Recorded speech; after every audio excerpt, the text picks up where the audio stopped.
Di awal film, kita akan diperkenalkan dengan seorang pembunuh bayaran bernama Victor yang dikenal sangat lihai dan juga sadis dalam menghabisi targetnya.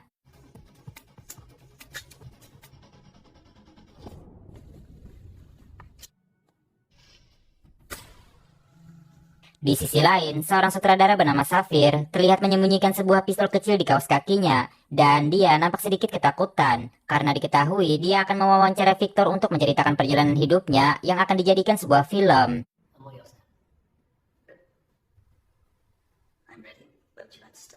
Pada saat itu di Bukares, Rumania, Victor bersama 3 sahabatnya yang bernama Alex, Cesar dan juga Marco yang sedang bermain, tiba-tiba saja dihampiri oleh 2 orang tetangga mereka yang bernama Gregory dan Flavio. Yang diketahui, mereka berdua memang sudah biasa membuli Victor dan juga meminta uang secara paksa.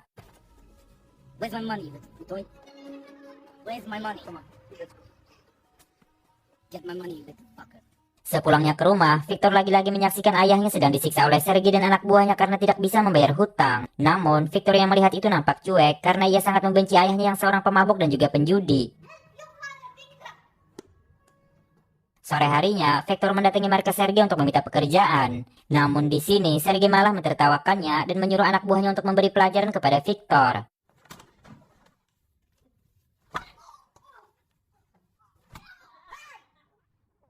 Melihat itu, Sergei pun langsung tertarik kepada Victor dan menerimanya untuk bekerja bersama mereka. Sergei mengatakan kalau dia akan mulai bekerja besok pagi untuk menagih hutang.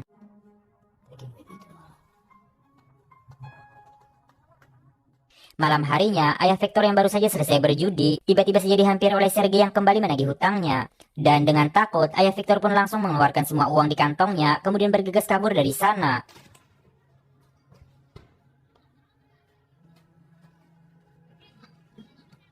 Hingga pada esok paginya, ibu Victor mendapatkan kiriman amplop yang berisikan uang dan juga korek api milik suaminya. Sehingga bisa dipastikan kalau ayah Victor sudah tewas di tangan Sergei akibat hutangnya tersebut. Namun, Victor yang mengetahui itu nampak tidak sedih sedikit pun.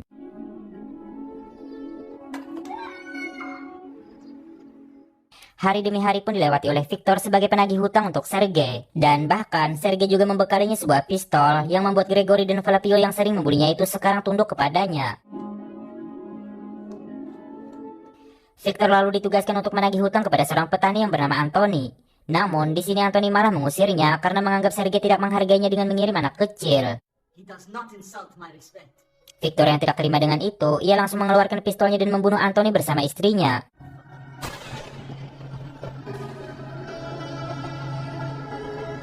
Hingga ketika Victor ingin menembak kedua putri mereka, Sergei dan bosnya yang bernama Trafikan datang menggagalkan itu.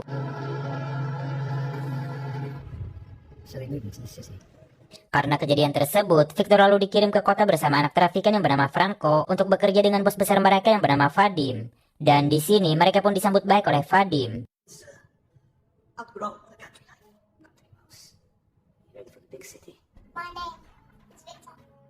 Singkat cerita, hari demi hari, waktu demi waktu pun dilewati oleh Victor bersama dengan Sergei.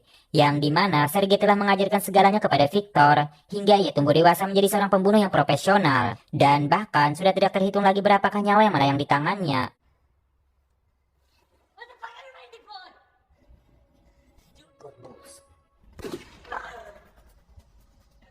Suatu ketika, Victor dan Sergei menjemput Franco yang baru saja selesai menagih hutang kepada seorang wanita. Namun, meskipun sudah mendapatkan uang itu, Franco tetap saja membunuh wanita ini yang membuat Victor sedikit tidak suka dengan caranya tersebut. Tapi, karena Franco adalah anaknya trafikan, Victor pun tidak bisa berbuat apa-apa.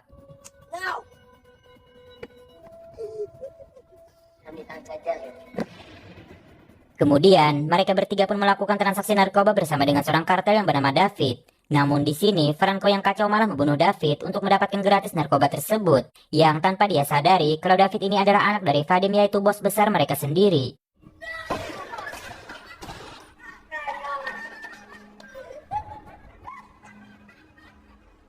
Trafikan yang mengetahui kalau anaknya itu sudah membunuh putra dari bosnya, ia lalu menyuruh Sergei membunuh Victor untuk dijadikan kambing hitam. Karena jika tidak, maka Sergei lah yang akan ia bunuh. David. Hingga pada malam harinya, Sergei pun menyelinap memasuki apartemen Victor untuk membunuhnya. Namun ternyata kedatangannya ini sudah diketahui oleh Victor.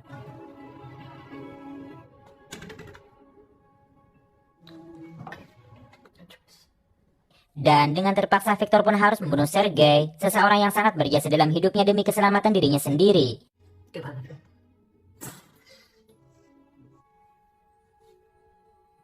Victor lalu membunuh tetangganya dan membakar mayatnya bersama Sergei untuk memalsukan kematiannya. They weren't going to stop until I was dead. Setelah itu, ia pun mengirim berita itu kepada trafikan, yang kemudian ia pergi bersembunyi di kota London. Yang mana di kota ini, Victor sempat dibuat bingung dengan tujuan hidupnya sekarang, dan bagaimana cara dia mencari makan. Namun dengan pengalamannya di dunia gelap, Victor berpikir kalau di setiap kota pasti ada gangster yang berkuasa dan pasti memiliki sebuah permasalahan. Dan oleh karena itu, ia pun berniat mencari mereka untuk mendapat pekerjaan. I knew they did the same in places. Mob surveillance tents were all the same. It took me a while. Then I found what I needed. Hingga dengan keahlian yang pernah diajarkan oleh Sergei, Victor pun akhirnya mengetahui keberadaan gangster di kota ini, dan dia berhasil menemukan titik permasalahan yang sedang mereka hadapi, yaitu mereka sedang memburu seorang informan yang bernama Raphael yang akan bersaksi di persidangan. Gangster turned snitch. Dengan bermodalkan informasi itu, Victor lalu menginterogasi anak buah Raphael untuk mencari tahu keberadaannya.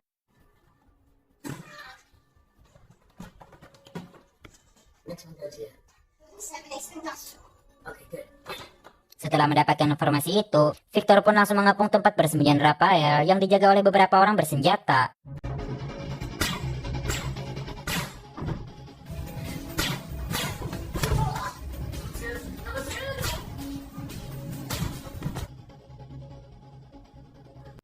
Setelah berhasil mendapatkan Raphael, ia lalu membawanya ke hadapan seorang ketua gangster yang bernama Tosca.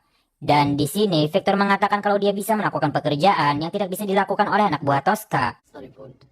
What's important is what I can do for you.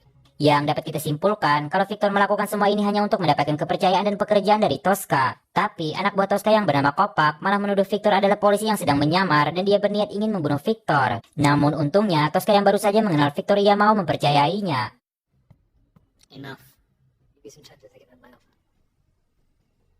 Hingga beberapa hari kemudian, Tosca dan Victor pun mulai melakukan pertemuan untuk membicarakan pekerjaan. Yang mana di sini, Tosca menyuruhnya untuk membunuh seorang agen yang bernama Charles yang selama ini sangat sulit untuk mereka bunuh. Charles Batson.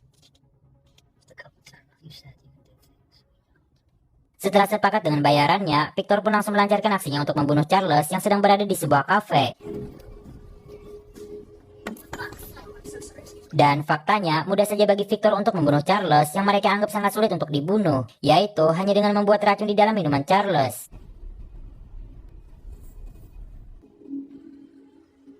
Tosca yang mendapatkan kabar bahwa Charles meninggal akibat gagal jantung, ia pun sangat dibuat senang dan juga bangga kepada Victor. Yang kemudian mereka pun merayakannya dengan pergi bersenang-senang ke sebuah klub. Namun di sini, Kopak terlihat sedikit tidak suka dengan kedekatan mereka.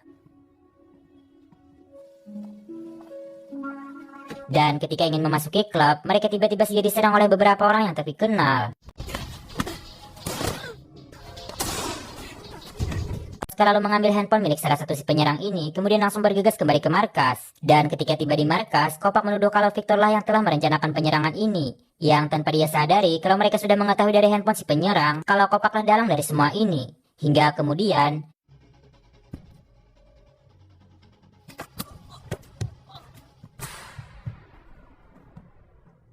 setelah sekian lama bekerja dengan Tosca, Victor pun memutuskan untuk keluar dari pekerjaannya. Namun sebelum berhenti, Tosca meminta Victor untuk melakukan satu pekerjaan lagi untuk dia, yaitu membunuh seorang detektif bernama Martha yang sekarang sedang menyelidikinya. This one's to send a message. Private though. Hingga pada malam harinya, Victor pun menyelinap memasuki rumah Martha. Namun ketika melihat ada bayi di sana, Victor pun dibuat tidak tega dan hanya menyuruhnya untuk pergi jauh. Leave this country tonight.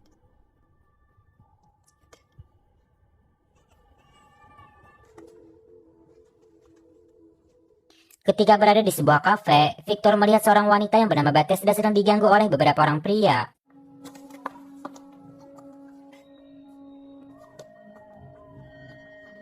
Yang mana pada awalnya, Victor tidak ingin terlibat dan berniat ingin pergi. Namun ketika mendengar teriakan wanita itu, Victor pun langsung mencarinya dan menghajar para pria bejat tersebut.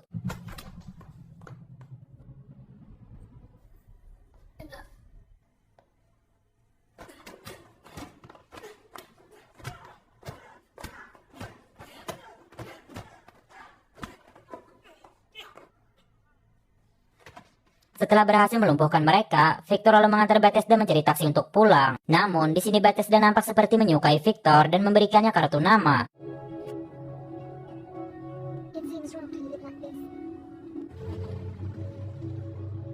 Victor yang takut jatuh cinta, ia pun membuang kartu nama tersebut.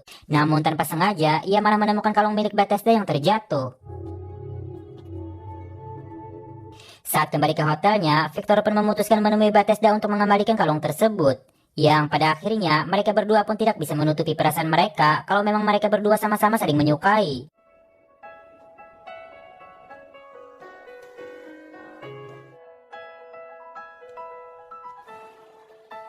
Enam bulan berlalu, Victor tak sengaja menemukan tespek di dalam kamar mandi, yang artinya Bethesda sedang hamil mengandung anaknya. Mengetahui itu, Victor pun berniat ingin membunuh Bethesda, namun dia tidak bisa melakukan itu.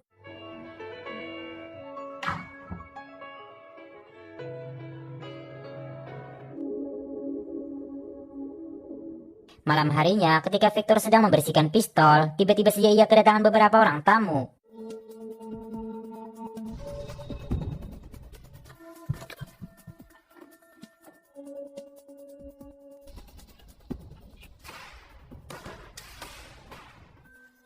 Yang ternyata dia adalah Caesar, teman masa kecil Victor dulu yang dikirim oleh trafikan untuk membunuhnya. Dan meskipun dia adalah sahabat baik Victor, ia pun tidak bisa mengampuni Caesar karena sudah berniat membunuhnya.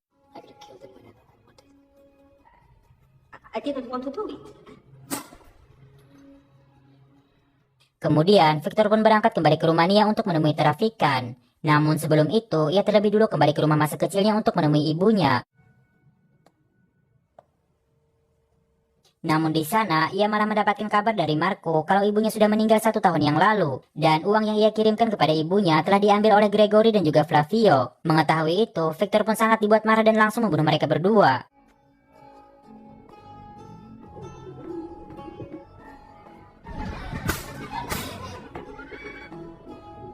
Setelah itu, ia lalu pergi menemui trafikan di sebuah kafe dan menanyakan dari manakah trafikan tahu kalau dia masih hidup. Karena takut, trafikan pun memberitahukan kalau dia dibantu oleh Alex, yaitu teman masa kecil Victor dulu yang sekarang menjadi inspektur di Interpol. Setelah mendapatkan info itu, Victor pun langsung membunuh trafikan.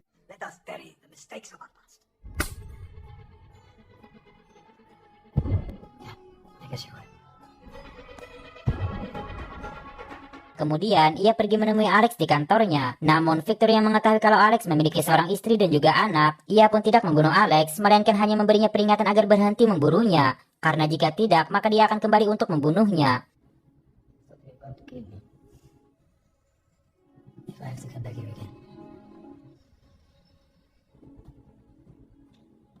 Kembali ke awal film, di mana Xavier sedang melakukan wawancara kepada Victor, yang kemudian disusul dengan datangnya Bethesda di sana. Hingga terungkap, ternyata Bethesda ini adalah korban kekerasan seksual yang dilakukan oleh Xavier. Dan bahkan adik perempuannya telah tewas akibat ulah Xavier bersama teman-temannya.